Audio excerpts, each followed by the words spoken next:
عظیم ہستی کا یوم وصال ہے جو کئی نسبتوں کی وجہ سے اہل ایمان کے ہاں عزت اور مقام اور مرتبہ رکھنے والی ہیں۔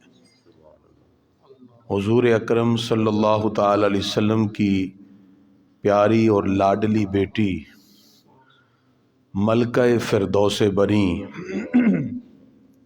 نور چشم رحمت للعالمین سیدہ کائنات سیدۃ النساء اہل الجنہ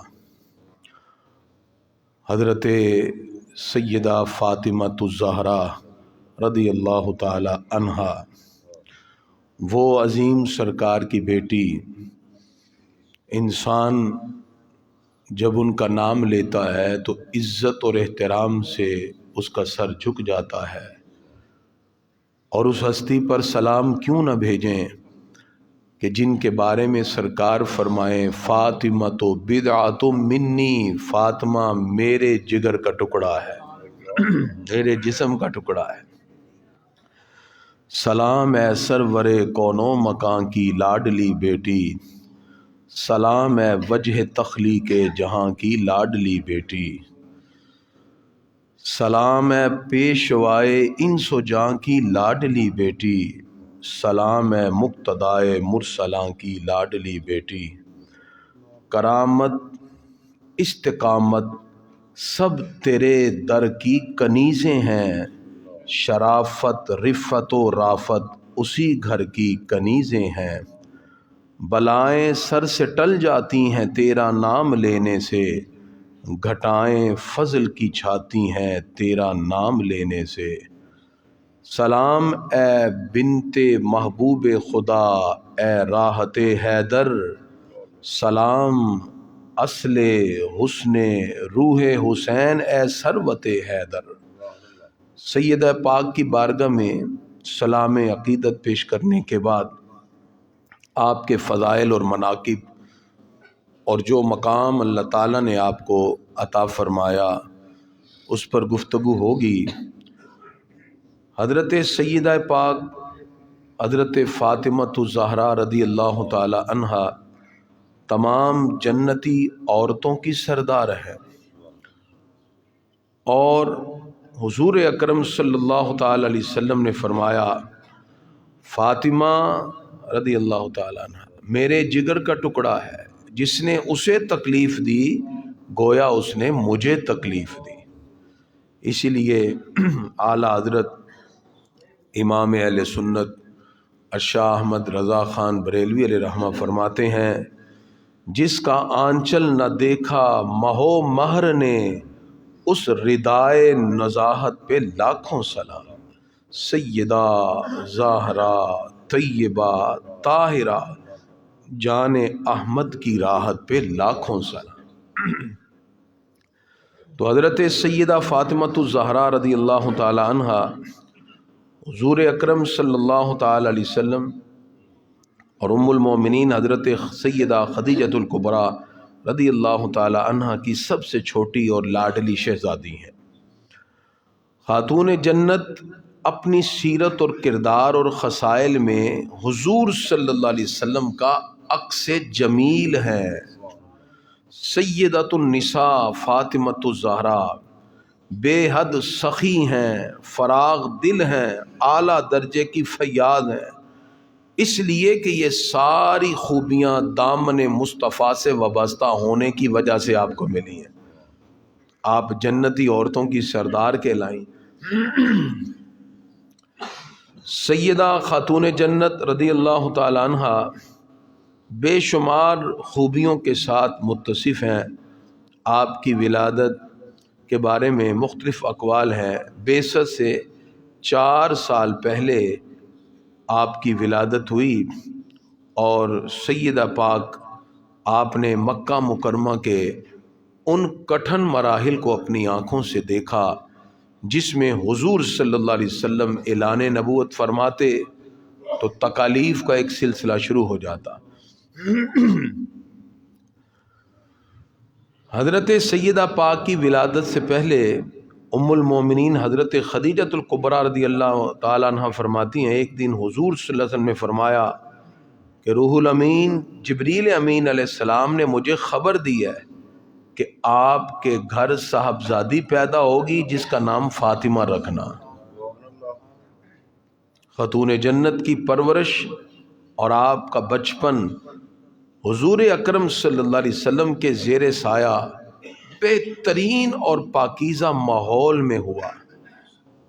حضرت سیدہ کائنات آپ حضور صلی اللہ علیہ وسلم سے انتہائی محبت فرماتی ہیں۔ ابتدائی ادوار میں آپ صلی اللہ علیہ وسلم نماز میں مشغول تھے مکہ مکرمہ میں، تو کفار نے نعوذ باللہ اونٹ کی اوجڑی آپ پہ ڈال دی اور مذاق اڑانے لگے۔ اس وقت آپ کی عمر مبارک اگر سے چھوٹی تھی، آپ دوڑ کے آئیں اور اپنے بابا جی کے اوپر سے جلدی سے اوجڑی ہٹائی۔ حضور صلی اللہ تعالی علیہ وسلم نے اس مقام پر جب سیدہ پاک کچھ الفاظ دعائے جلال کے کہنے لگیں تو فرمایا نہیں بیٹا صبر کرو، صبر کی تلقین۔ اور شیب ابی طالب میں بھی یہی رہا، کم سن تھیں، بھوک اور افلاس اور مشکلات کے وہ دور تھے، لیکن ہر جگہ حضور صلی اللہ علیہ وسلم نے ان کو صبر کی تلقین فرمائی۔ یہی وجہ ہے یہ صبر کا ان کو جو پیغام ملا یہ گھر سے ہی ملا، جس کی بنیاد پر اللہ تعالیٰ نے ان پاک ہستیوں کو ایسا صبر عطا کیا کہ پوری کائنات میں آج بھی امام حسین کے صبر کو مثال کے طور پہ پیش کیا جاتا ہے۔ جب ماں اتنی اعلیٰ اور شاندار ہو تو بیٹوں کی تربیت بھی پھر ایسے ہی ہوتی ہے۔ بہت سی نسبتوں والی خواتین ہیں، حضرت مریم علیہ السلام کا بڑا مقام ہے، جناب آسیہ علیہ السلام کا بڑا مقام ہے، لیکن علامہ اقبال نے بڑی پیاری بات لکھی اور فرماتے ہیں مریم از یک نسبت عیسیٰ عزیز، مریم علیہ السلام کی ایک نسبت سے وہ اعلیٰ مقام پا جاتی ہیں کہ حضرت عیسیٰ کی ماں ہیں۔ فرمایا از سے نسبت حضرت زہرا عزیز، جناب سیدہ کائنات تین نسبتوں کی وجہ سے اعلیٰ مقام پا جاتی ہے۔ اب وہ تین نسبتیں کیا ہیں؟ علامہ اقبال نے کمال لکھا، آپ فرماتے ہیں سب سے پہلے نور چشم رحمت للعالمین، سیدہ کائنات وہ ہیں جو ہمارے آقا کی آنکھوں کی ٹھنڈک ہے۔ نور چشم رحمت للعالمین امام اولین و آخرین، وہ حضور صلی اللہ علیہ وسلم جو نبیوں کے بھی امام ہیں، ان کی آنکھوں کی راحت ہے۔ فرمایا ایک نسبت تو یہ ہے، اور دوسری نسبت کیا ہے؟ فرمایا بانوے تاجدار حلتا مرتضی مشکل کشا شیر خدا۔ فرمایا جو حضرت مولا علی شیر خدا کرم اللہ وجہ الکریم ان کی زوجیت میں آئی، اللہ تعالیٰ نے مقام عطا کر دیا، بانوے تاجدار حلتا مرتضی مشکل کشا شیر خدا۔ حضرت اقبال نے کمال لکھا، فرمایا تیسری نسبت کیا ہے؟ مادر مرکز پرکار عشق، فرمایا جہاں عشق اور محبت کی انتہا ہو جائے اس امام علی مقام کی ماں کو سیدہ کائنات فاطمہ الزہرا کہتے ہیں۔ یہ مقام اللہ نے عطا کیا، اور یہی وہ تربیت کا اثر تھا جو امام علی مقام کی ذات میں جھلکتا دکھائی دیتا ہے۔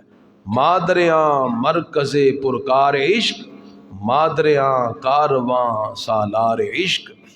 اور اس مقام پر یہ بات کہہ کے اقبال نے ایک عجیب تعلق کو ذکر کر دیا۔ اقبال کہتے ہیں کہ میرے پاؤں میں شریعت کی بیڑیاں ہیں، زنجیریں ہیں، لیکن دل اسے آگے بڑھنے کا کرتا ہے۔ رشتہ آئین حق زنجیر پاست، پاس فرما جناب مصطفیٰست۔ فرمایا ہمارے آقا کا فرمان میرے سامنے ہے، ورنہ گرد تربتش گردیدم، دل کرتا ہے کہ آپ کی قبر مبارک کے سامنے بیٹھوں، سجدہ ہا برخا کے او پاشید می، اور آپ کے تربت کے سامنے بیٹھ کے سجدہ ریز ہو جاؤں، لیکن شریعت روکتی ہے۔ اقبال کہتے ہیں سیدہ پاک کا مقام اتنا بلند ہے، اتنی عظمتوں والی ہیں، اللہ تعالیٰ نے اتنی نسبتیں ان کو عطا فرما دی۔ حضرت سیدہ کائنات فاطمہ الزہرا رضی اللہ تعالی عنہا، آپ کا جو یوم وصال ہے وہ 3 رمضان المبارک ہے۔ سیدہ کائنات حضرت شیر خدا کے قریب ہیں جب بیمار ہوئیں تو حضرت ابو بکر صدیق رضی اللہ عنہ نے اپنی زوجہ حضرت اسماء بنت ابی بکر کو کہا جاؤ اور سیدہ پاک کی خدمت کرو۔ تو اس بیماری کے وقت جس ہستی نے سیدہ پاک کو سنبھالا اس کا نام حضرت اسماء بنت امیس ہے جو حضرت ابو بکر صدیق کی زوجہ ہے۔ اس سے یہ عقیدہ بھی ثابت ہوتا ہے ان کی بامی محبت کا۔ جب وصال کا وقت قریب آیا سیدہ پاک نے کہا میں کچھ وصیت کرنا چاہتی ہوں۔ حضرت مولا علی نے کہا کیجئے۔ فرمایا اگر میری طرف سے آپ کو کوئی تکلیف پہنچی ہو یا آپ پر میں نے کوئی زیادتی کی ہو تو خدا کے لیے مجھے معاف فرما دیجیے۔ کیا بات ہے! یہ آج کی خواتین کو درس ہے کہ شوہر کی اطاعت کتنی ضروری ہے۔ مجھے معاف کر دینا، سیدہ پاک ہے۔ دوسری وصیت فرمایا میرے بچوں سے ہمیشہ شفقت فرمانا، ان سے پیار کرنا اور سر پہ دست محبت رکھنا۔ تیسرا فرمایا جب میں دنیا سے چلی جاؤں تو رات کو میرا جنازہ اٹھانا، زندگی بھر کوئی نامحرم میرے قد و قامت کو دیکھ نہ سکا، میری خواہش ہے مرنے کے بعد بھی کوئی میرے قد قامت کو دیکھ نہ سکے۔ تیسری وصیت فرمایا۔ اور چوتھی فرمایا مجھے بھول نہ جانا، میرے لیے دعائے خیر کرتے رہنا، قبر پہ آتے رہنا۔ یہ وصیت ہے کی۔ مولا علی کی طرف دیکھا تو آنکھوں میں آنسو تھے اور کہا اے شہزادی اللہ کی قسم آپ نے مجھے کبھی کوئی تکلیف نہیں دی، کبھی دل آزاری نہیں کی، ہمیشہ میری غم گساری کی۔ آپ نے پھر جواب میں کہا یہاں تک کہ 3 رمضان المبارک منگل کے دن 11 ہجری کو آپ کا وصال ہوا، جنازہ تیار ہوا، صفیں بن گئی۔ مولا علی سے پوچھا کسی نے جنازہ کون پڑھائے گا؟ فرمایا جس کو مصلی پر رسول اللہ نے کھڑا کیا تھا آج سیدہ کا جنازہ وہی پڑھائے گا۔ ابو بکر آگے بڑھیے، جناب ابو بکر صدیق رضی اللہ تعالیٰ عنہ جن کی زوجہ زندگی کے آخری لمحے تک سیدہ پاک کو سنبھالتی رہیں، وہی آگے بڑھتے ہیں اور سیدہ پاک کا جنازہ پڑھاتے ہیں۔ آج ان کا یوم وصال ہے، ہمیں زیادہ سے زیادہ ان کے لیے ایصال ثواب کرنا ہے۔ آپ تمام احباب اپنے گھروں میں بھی اس کا اہتمام